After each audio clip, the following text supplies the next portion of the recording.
Ryan Reynolds here for, I guess, my 100th Mint commercial. No, don't. I mean, honestly, when I started this, I thought I only have to do like 4 of these. I mean, it's unlimited premium wireless for $15 a month. How are there still people paying 2 or 3 times that much? I'm sorry, I shouldn't be victim blaming here.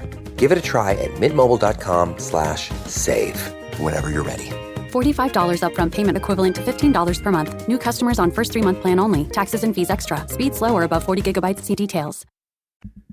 Greetings, conversationalists. It's Eric Erickson here across America. I am delighted to have you. The phone lines are closed today because it's the day after the 4th. We couldn't get our call screener in. And Charlie is still in Montana. Pray for his liver, by the way. But we have a workaround.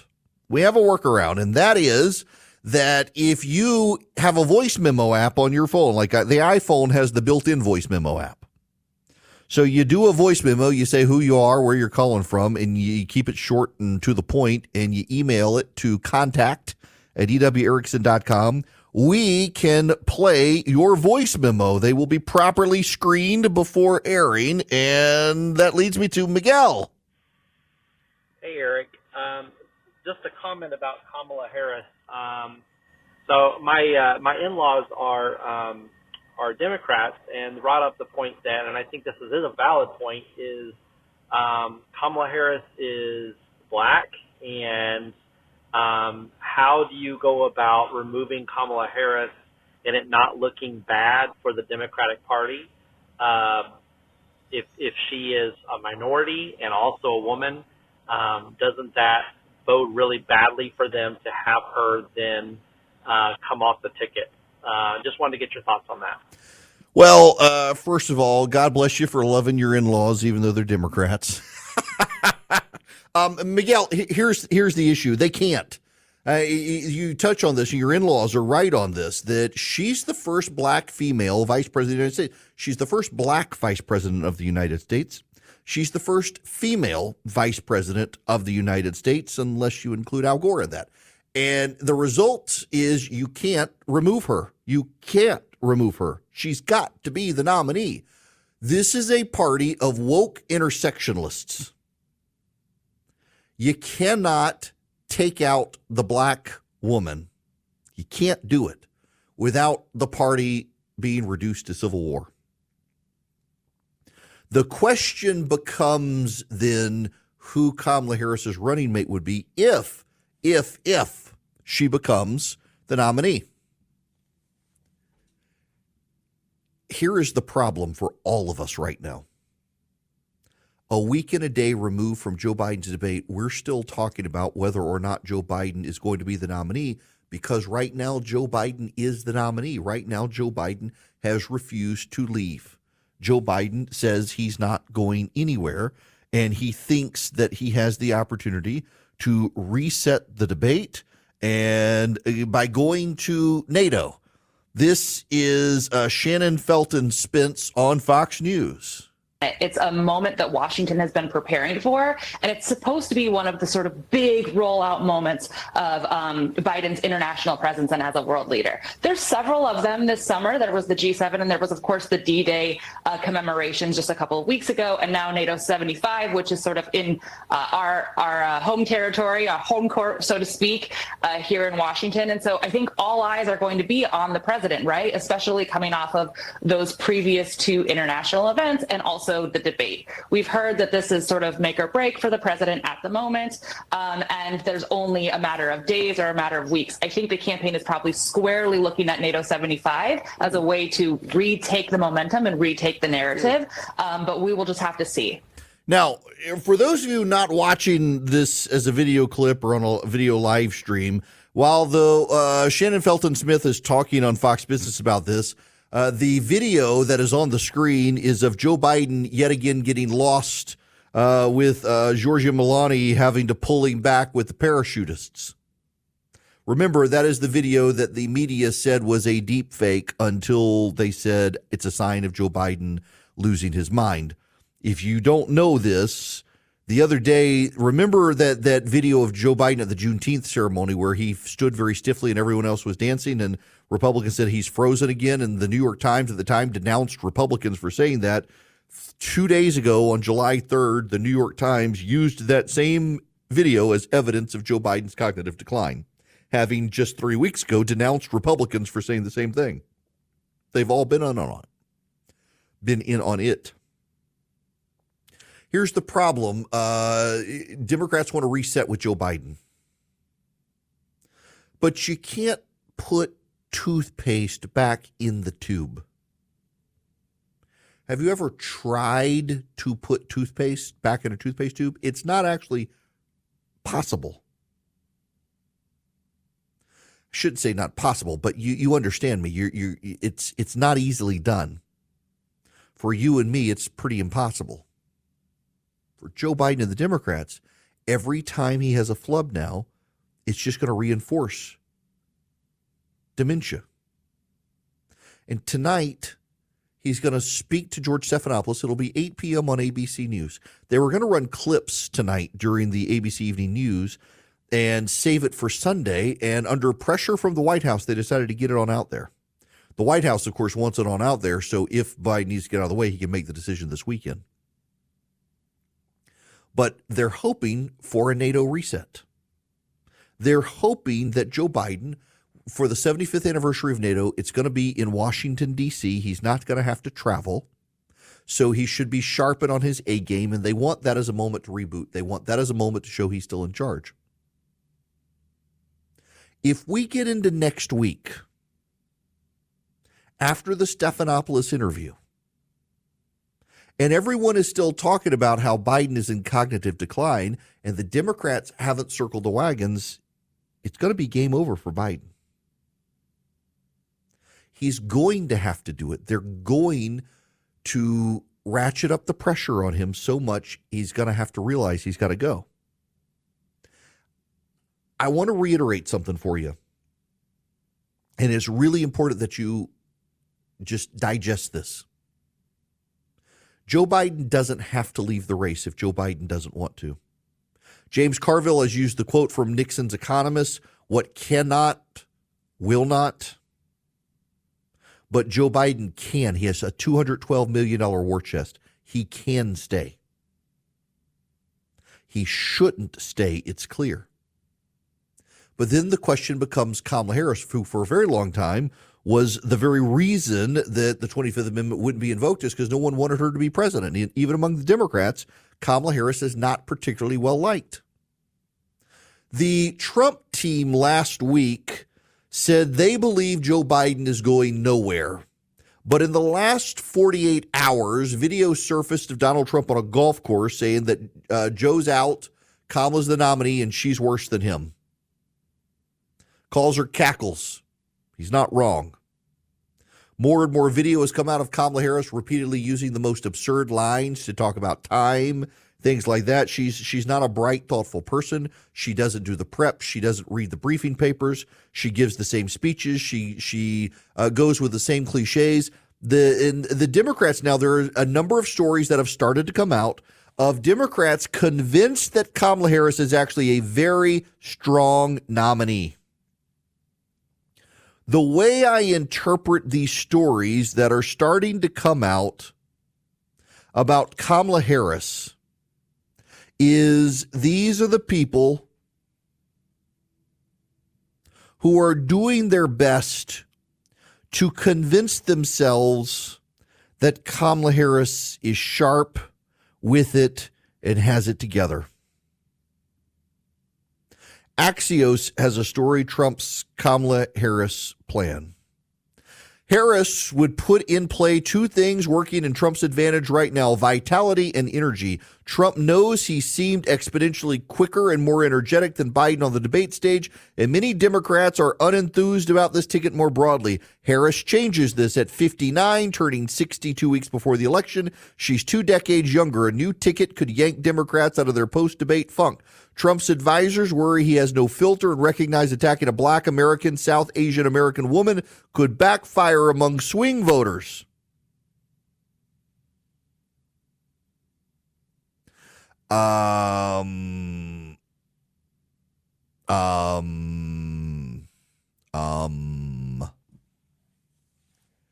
Democrats can tell themselves Kamala Harris is fine. Democrats can tell themselves Kamala Harris is a strong nominee. Democrats can tell themselves that she would make a competitive race. And by the way, Kamala Harris would make a more competitive race. It would still be close. But Kamala Harris would undoubtedly restore Democratic confidence. And this is one of the reasons why I think we have to understand that the race is still closer than the polling suggests it is. I'm not dismissing the polling. I'm not. The trend lines show that this is now Donald Trump's race. But why? That is the important issue here. You have to understand why the polling has shifted so remarkably towards Donald Trump. And it has something to do with independents, but mostly it has to do with Democrats walking away from Joe Biden. They will come home in November. The Democrats are convinced Trump's a threat to democracy. They'll turn up for Joe Biden even if they don't like him. Right now, they've walked away from him to try to put pressure on him to get out of the race. They'll come back to him if it's Trump versus Biden. It's still a close race. And if Kamala Harris jumps into the race, those Democrats will come home to her. Independents will give her a chance, so the race will go back to being a very close race for a little while. She can change the dynamic. The problem is just this.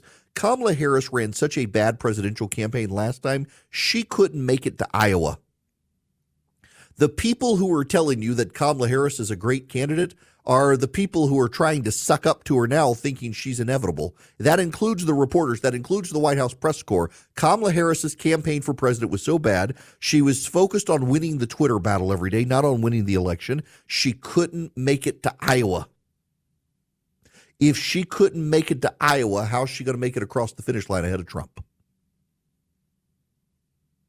She'll rally the Democrats. She'll rally the progressives. She'll rally the wokes, but she'll alienate the independent voters. Who do you think is going to play better in the Rust Belt, in the Midwest, in Michigan, in Wisconsin, in Pennsylvania? Who do you think is going to play better in North Carolina? A California liberal or Donald Trump, who everybody knows, and they may not like him, but they still like his policies. When Joe Biden came into office, he did something no president's done before. You go to the whitehouse.gov, you can see it. It's the Biden-Harris administration. It was not the Obama-Biden administration. It was not the Trump-Pence administration. It was not the Bush-Cheney administration. It was not the Clinton-Gore administration. It was not the Bush-Quayle administration. It was not the Reagan-Bush administration. It was not the Carter-Mondale administration, but it's the Biden-Harris administration. She owns the record as much as Joe Biden.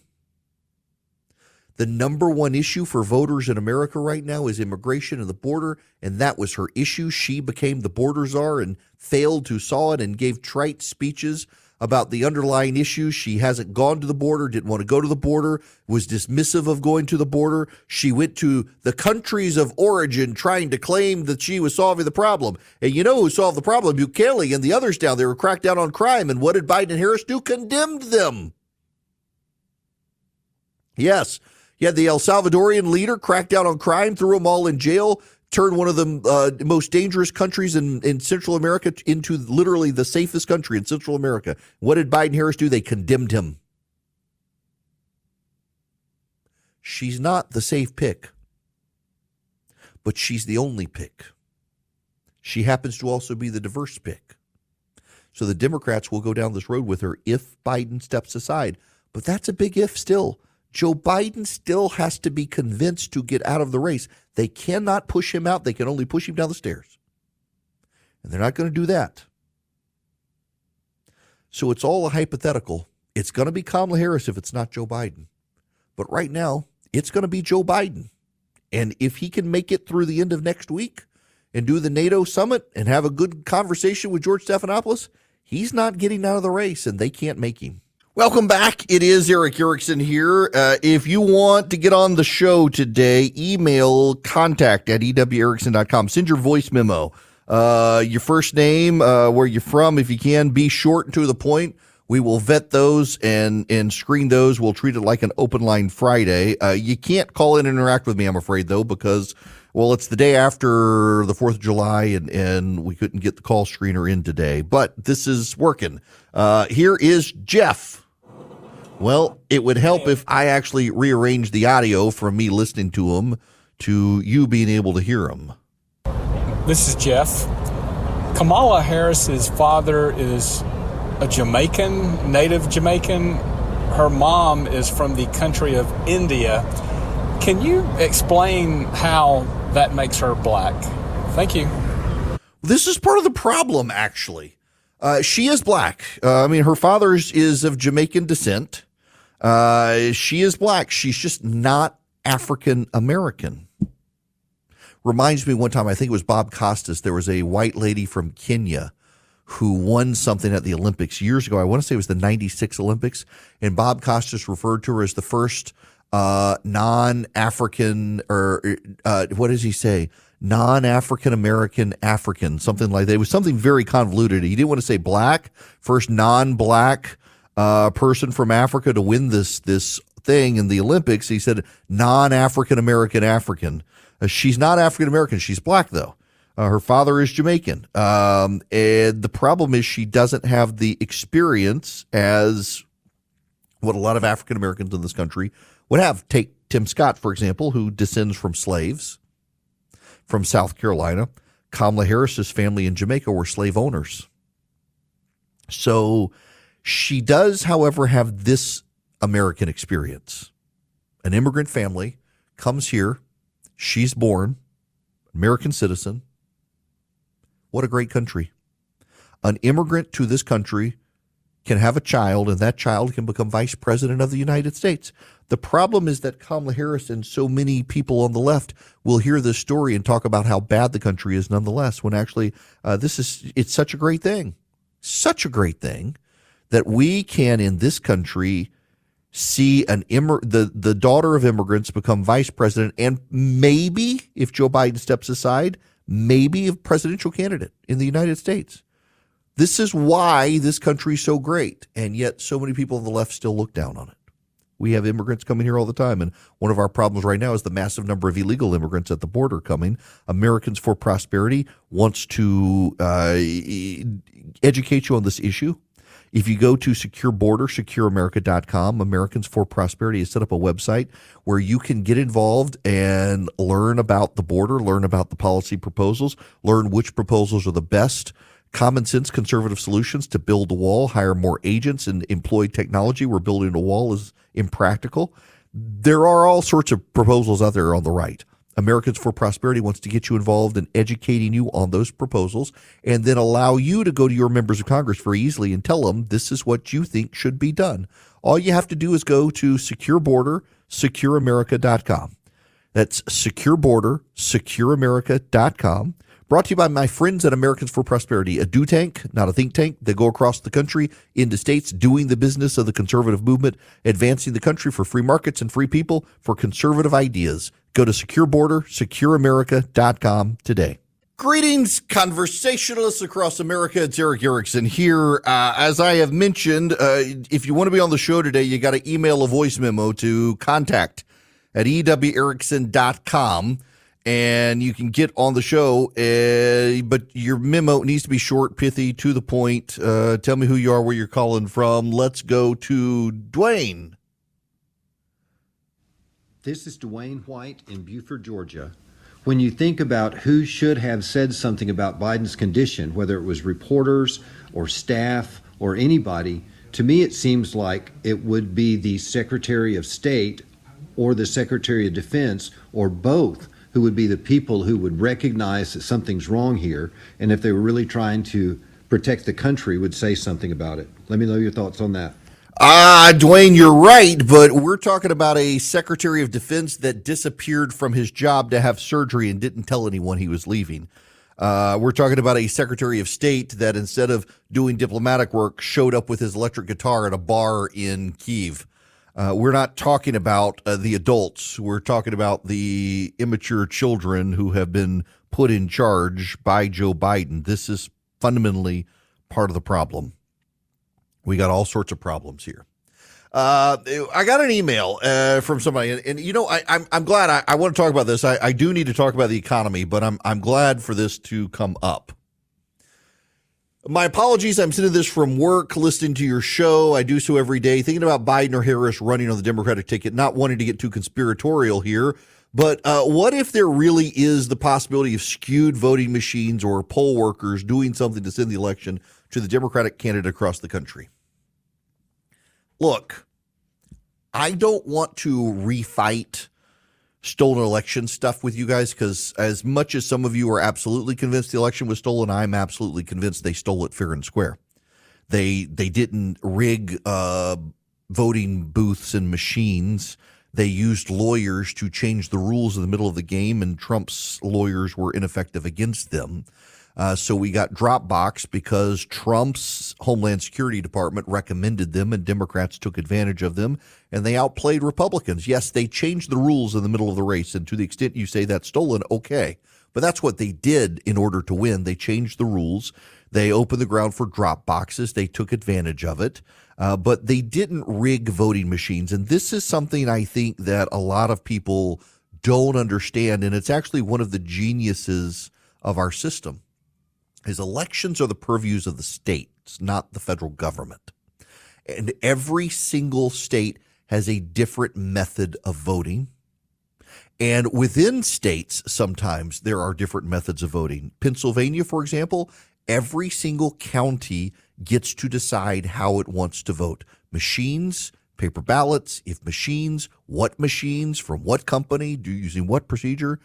So it becomes very hard to steal a national election. You have to first determine what are the swing states, and they're not always the same. Florida used to regularly be a swing state, not Georgia. Georgia's now a swing state. North Carolina, they're talking about it as a swing state, but it's not really a swing state. Ohio has been a swing state, and Iowa have been swing states. Now they're not swing states.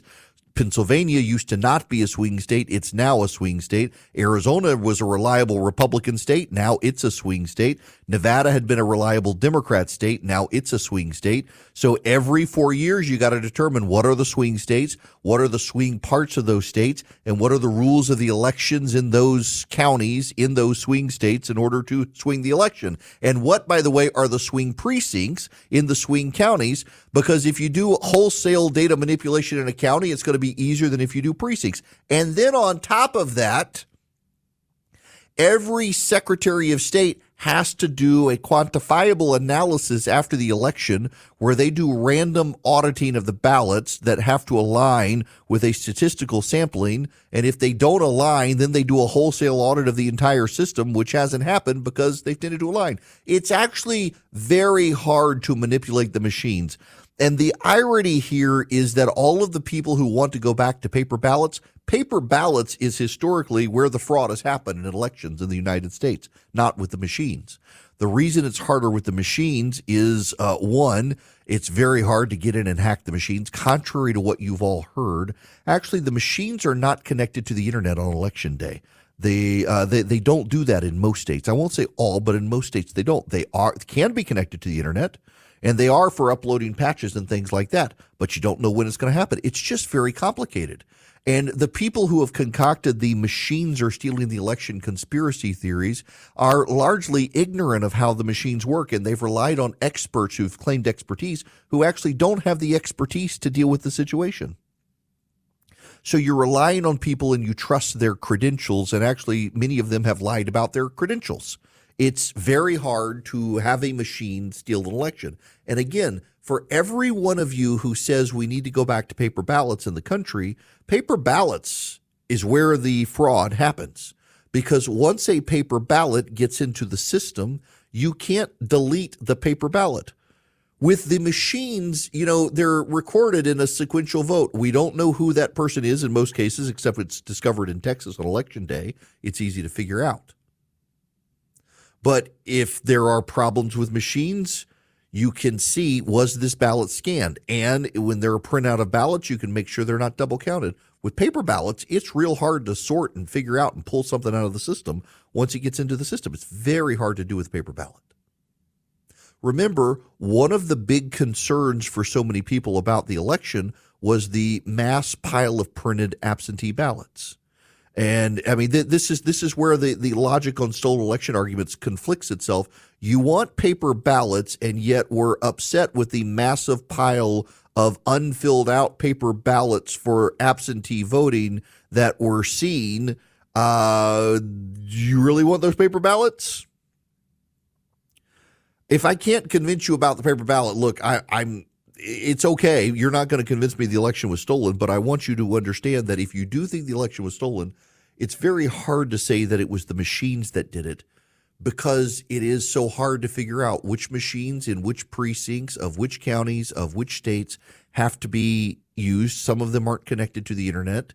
Like one of the allegations in Georgia is that the machines were connected to the internet. They actually weren't on election day. They can be connected to the internet for updates, but on election day, the polling machines are not. There are devices that are, and one of the experts testified he was able to get in and prove it that it was. He was getting not into the voting machines on election day. He was getting into a different machine, and that all got conflated. There are lots of stories out there, and again, I've given up trying to explain to people why the election wasn't stolen. Some people just want to be victims. Some people will never believe it because they're so convinced that there's no way 80 million people would vote for Joe Biden. Actually, 80 million people voted against Donald Trump, not necessarily for Joe Biden.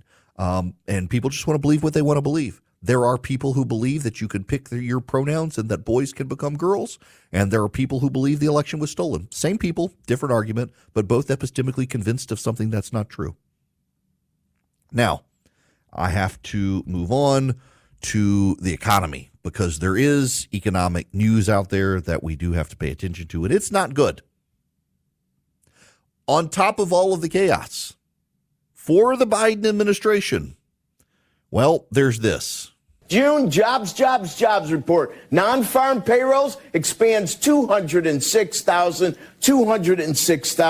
And that, of course, is benchmarked against the rearview mirror, which right now is going to be revised. Minus 111,000 is the 2-month revision. And if we look at the unemployment rate, he nailed it. Our buddy nailed it up 0.1% from 4% to 4.1%. 4.1% is the hottest, and we have to go back a ways. Last time we were at 4.1 was November of 21. So you have to go back now to October of 21 to find a higher rate, which was 4.5. The unemployment rate has gone up. The number of new jobs created in the last quarter has been revised downward. And where did the new jobs come from? This is part of the problem here. 74% of the jobs came from government and healthcare and education. So that's where the bulk of the jobs are. Okay. The rest of the jobs not doing quite so well. Leisure and hospitality, which have been a big source of job growth, just 7,000. Retail, we'd had some strength there, down 8,500. And then temporary help, which is a potential leading sign, minus 48,000. So you have this kind of dual sector economy. By the way, it's not the federal government. A lot of it is local government jobs. They seem to be still hiring in those places or those municipalities. And it's the hospitals up 22,000. So that's where a lot of the job growth is coming from. Think about that. The private sector isn't growing. The government is growing. It's not federal government employees. It's local government. But the local government is hiring because of federal funds for the Green New Deal, for the for infrastructure, things like that. Local governments are hiring. The private sector is not. I mentioned earlier that for a lot of people, the economy feels like it's in a recession. And someone responded to me on social media and says, go to the airport. Go to the airport. Look at the airport. It's clearly not a recession. Clearly people aren't hurting. There are people everywhere. I've been to the airport quite a lot, and there are a lot of people. But I also have the data. The people who are traveling are not the poor and the lower middle class. It's the upper middle class and the wealthy who are getting on airplanes. The poor can barely afford Spirit Airlines these days, and that's saying something. Nobody wants to fly Spirit anyway. You need the Holy Spirit in charge to fly Spirit. The problem is we have a bifurcated economy where if you make over $80,000, $90,000 a year, you're kind of okay. You make over $200,000 a year, you are okay. You make less than $80,000 a year, you're struggling, and a lot of people make less than $80,000. You're struggling. Grocery prices are so high. You can't take trips right now. We have a bifurcated economy. For a lot of Americans, particularly the Americans who subscribe to newspapers, They tend to have more disposable income if you subscribe to a newspaper, like a physical newspaper. You get one, you subscribe to news sites, you tend to have more money. You're on the news, you have more money. You're in a white collar job, you have more money. Blue collar workers, you don't have money. All your money's going to the grocery store. It is a recession for some. And listen, I can tell you real world data, talking to friends of mine in business and in nonprofits, the amount of money being given to nonprofits has gone down. Nonprofits are struggling. The amount of people in private schools right now, a lot of parents are jumping to charter schools. They can't afford it. These are all signs the economy's not doing what everyone in Washington tells us the economy's doing. I can tell you as well from running my business. I love my advertisers, but the advertisers are taking longer and longer to pay. That's always a sign that something is going wrong on the economy. It's always a sign. It is like cyclical clockwork here. When the economy slows down, when people are struggling, advertisers take longer to pay. People pull their kids out of private school to charter schools if they're available. You're more likely to travel by car than you are by plane. Lower-end hotels stock up faster than higher-end hotels. It's easy right now for me to find rooms at high-end hotels, but want to stay at the Holiday Inn Express, it's full. These are all signs that the economy is not doing as well as everyone says. And what do we learn from CNBC today? Actually, the unemployment rate is up, and the fastest growing sector of the economy is the local government. The local government is hiring people using federal government taxpayer funds. That's not a good sign for a healthy economy, despite what Washington would have you say, and that people have internalized this and realize it and understand the economy is not great, is going to be an anchor on anyone that is running from the Biden-Harris administration. And then there are the smells of a bad economy. You know, you can get rid of bad smells with the Eden Pure Thunderstorm, like, for example, the smoky smells from the fireworks last night. You can get rid of them with the Eden Pure Thunderstorm. It wipes out bad odors. It wipes out litter box odors, pet odors, smoke odors, musty odors. It also traps the pollen and the dust using electrostatic plates, so you don't have to get a filter subscription. Right now, you can get 3 of them for less than $200 and save $200. EdenPureDeals.com is the website. Eden, like the Garden of Eden, pure as the driven snow, EdenPureDeals.com. The discount code, ERIC3, E-R-I-C-K, the number 3, no space, ERIC3. You'll get 3 Eden Pure Thunderstorms. You'll save $200. You'll get them for less than $200. You can start wiping out odors. You can plug it into the wall or plug it in with a USB card in a car. I've done that. It works. And somebody had smoked in my rental car, and it stunk to high heaven. Smelled it before I got to the car. No worries. The Eden Pure is so small you can keep it in your travel bag, which I do. I pulled it out, plugged it in with a USB cord, walked away from the car for about 15 minutes while I was still at the airport. Went back in, grabbed some coffee, came back out. The car smelled fine. EdenPureDeals.com. The discount code is ERIC3, E-R-I-C-K-3. It's really remarkable. I am sitting here looking out my window. It is pouring down rain right now, pouring down rain. Completely blue sky, some clouds off in the distance. I guess in the South we say the devil's beaten his wife. That's the phrase we use. The devil's beaten his wife. Now, I want to go back to the audio. Callers, if you want to call in, you actually have to text or you need to email a voice memo to contact@ewerickson.com. This is Eric calling from Tulsa, Oklahoma. Greetings from Tulsa. It seems as though all over the social media that all the Democrats are in hysteria about Project 2025. Can you explain that? You know, I've been warning for a month or so. I did a monologue that on black radio stations around the country, black market radio morning show hosts in local communities are warning black men about the sinister Project 2025. What is Project 2025? It was formed by a Heritage Foundation led by Kevin Roberts and other conservative groups. My buddy Russ Vogt's in charge with his group and several others. Essentially, it's a big jobs board.